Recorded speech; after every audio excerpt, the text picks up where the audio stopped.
আচ্ছা চলো আজকে তোমাদেরকে একটা কোয়েশ্চেন করি। আচ্ছা বলো তো মেকআপ মানে কি? তোমাদের কাছে মেকআপ মানে যদি কেউ জিজ্ঞাসা করে তাহলে তোমরা তার উত্তরে কি দেবে? আমি তো অনেকের কাছ থেকে শুনেছি যে মেকআপ মানে মুখকে সাদা করা বা যে যেমন দেখতে তার থেকেও স্কিনটাকে অনেকটা ফর্সা করা।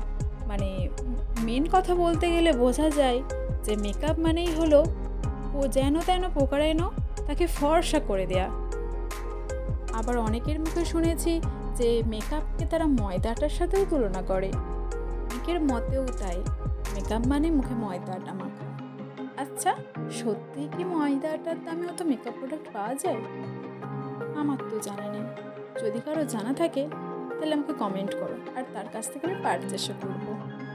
সবচেয়ে অবাক করা বিষয় এটাই যে কিছু কিছু মানুষ যারা এরকম মন্তব্য করে তারা মেকআপ ছাড়া এক পাও চলতে পারে না।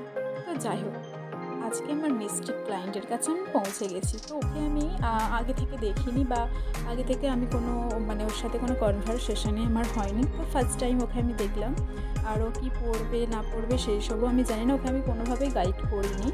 তো ওর থেকে আমি ফার্স্টেই জেনে নিচ্ছিলাম যে ও কেমন কী লুক চাই। ওয়েদার খারাপের জন্য আজকে পৌঁছতেও অনেকটা লেট হয়ে গেছিলো আমার, আর তার সত্ত্বেও আমার ক্লায়েন্টের কোনো অভিযোগই ছিল না আমার বিরুদ্ধে। তো খুবই একটা মিষ্টি ক্লায়েন্ট, আর কোনো আমি ভিডিও আরও ক্লিপ কোনো কিছুই নিতে পারিনি মেকআপ টিউটোরিয়াল, তার জন্য I am sorry, next time হবে না। তো আর আমার ক্লায়েন্টের এখানে হচ্ছে ড্রেস আপটা ছিল পুরো রেডের ওপরে, রেড একটা গর্জাস একটা লুক চেয়েছে, আর ও হচ্ছে মেকআপ চেয়েছিল খুবই সিম্পল, আর মেকআপে খুবই সিম্পল চেয়েছিল। তো ওর ডিমান্ড অনুযায়ী আমি ওর ডিমান্ড জাস্ট ফুলফিল করেছি। আর আগে থেকে গাইড করলে আমি হয়তো লেহেঙ্গার কালারটা অন্য বলতাম, কারণ যেহেতু বিয়েতে আমরা রাইট পরেই থাকি, তো রিসেপশনে কিছু অন্য কিছু হলেই ভালো হতো। তো যাই হোক, এই কালারটাও চুজ করেছে, তো ওকে এই কালারটাতেও শ্যুট করেছে, মিষ্টি লাগছে।